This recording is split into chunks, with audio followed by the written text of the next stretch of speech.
Tarata, octobre kalo tile wɔɔrɔ sanba 2020 aw bisimila AMAP TV kan. Sibiri tɛmɛnen Mali nɔgɔsoboli soba Fédération malienne de cyclisme ale ye nɔgɔsobolibaa labɛn ka bonyamasigi kɛ ka ɲɛsin Seïbou Kamissoko ma, comité national olympique et sportif ɲɛmaaba. Nin jɔnjɔn in dako 7 nɔgɔsobolila 70 kɔ de y'u disi da ɲɔgɔn na. A ɲɔgɔndanw kɛra Bamakɔ faba la, kilomɛtiri 112 kɔnɔna na. Kungan Gale o dira boulevard de l'indépendance la. Nɔgɔsobolilaw tilara k'u kunda aéroport international Bamakɔ Senu Modibo Keyita kan. U ye taa ni ka segin fila kɛ o siraba in kan. O kɔfɛ u nana ka munumunu ko tan kɛ boulevard de l'indépendance la ni ka tila k'u kunda kuluba kan. U kɔsegintɔ Madu Jalo ale wulila k'i jɔ ni jɔyɔrɔ Gale, jɔyɔrɔ filanan Jɔnduba Jalo ale y'o ta.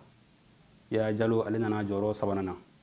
Ka o ladɔnniya ko ni nɔgɔsobolila saba bɛɛ bɛ nɔgɔsoboli club wasa mining de fɛ. An tun b'a kɛnɛ kan ani Mali nɔgɔsoboli soba ɲɛma Amadu Togola n'a yɛrɛ ɲɔgɔn sɔrɔ nɔgɔsoboli tɛmɛnen kɔfɛ. An ka jɛ an ka lamɛn. N'i ye nin ɲɔgɔn ɲɛnajɛ labɛn jama ka bɔ ka se nin cogo la vraiment et puis nɛgɛsobolilaw k'u yɛrɛ di ka se nin niveau bon vraiment a man ca. Donc n'o kɛra an minnu ye ɲɛmɔgɔw ye an bɛ nisɔndiya.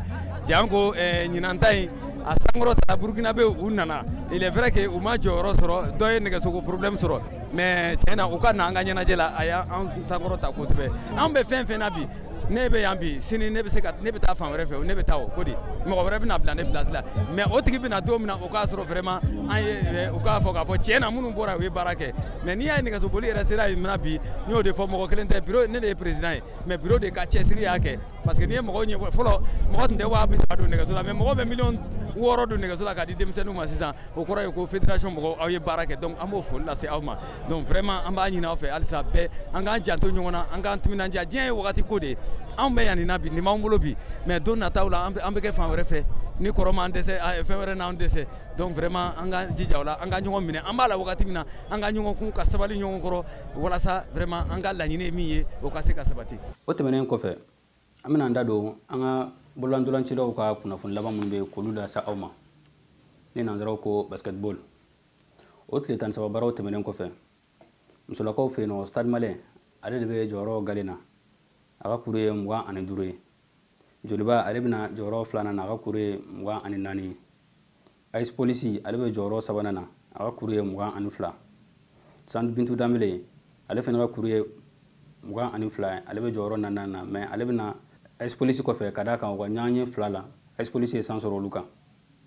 Atar Club ale bɛ jɔyɔrɔ 5 na a ka kuru ye 18. Jɔyɔrɔ 6 na o bɛ Iral bolo a ka kuru ye 16. Jɔyɔrɔ 7 na o bɛ commune 6 bolo a ka kuru ye 15. Espace ale bɛ jɔyɔrɔ laban na a ka kuru ye 14. N'an taara cɛlakaw fɛ yen nɔ AS Polisi ale de bɛ sanfɛ a ka kuru ye 25 ye. Jɔyɔrɔ 2 na o bɛ Iral bolo a ka kuru ye 22. Atar Club ale bɛ jɔyɔrɔ 3 na a ka kuru ye 21.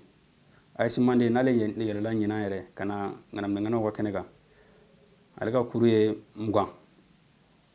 Stade malien ale bɛ jɔyɔrɔ 5 na a ka kuru ye 19. Sandu Bintu Dambele ale bɛ jɔyɔrɔ 6 na a ka kuru ye 18. Espace ale bɛ jɔyɔrɔ 7 na a ka kuru ye 17. CRB ale bɛ jɔyɔrɔ laban na a ka kuru ye 14. An b'aw ladɔnniya k'a fɔ ko musolakaw ni cɛlakaw fɛ yen nɔ jɛkulu minnu kan ka bɔ ka taa carrière sisan o kow kɔni olu fɛsɛfɛsɛra ka ban ka d'a kan an taara musolakaw fɛ yen nɔ olu ka jɛkulu 4 minnu kan ka bɔ o de ye stade ye ale ni Joliba ani AS Polisi ni Sandu Bintu Dambele. N'an dun taara cɛlakaw fɛ yen nɔ an bɛ polisi sɔrɔ yen ani Iral ni Atar ani AS Monde olu de kan ka bɔ ka taa ɲɔgɔn sɔrɔ ɲɔgɔnye 4 minnu ma i n'a fɔ jɛkulu 4 minnu kan ka ɲɔgɔn sɔrɔ ni ka Mali ŋanaminɛŋana yɛrɛ k'ale bɔ o senfɛ. N tun bɛ dansigi a ka bi kunnafoniw na a k'an bɛn diɲɛ waati wɛrɛ.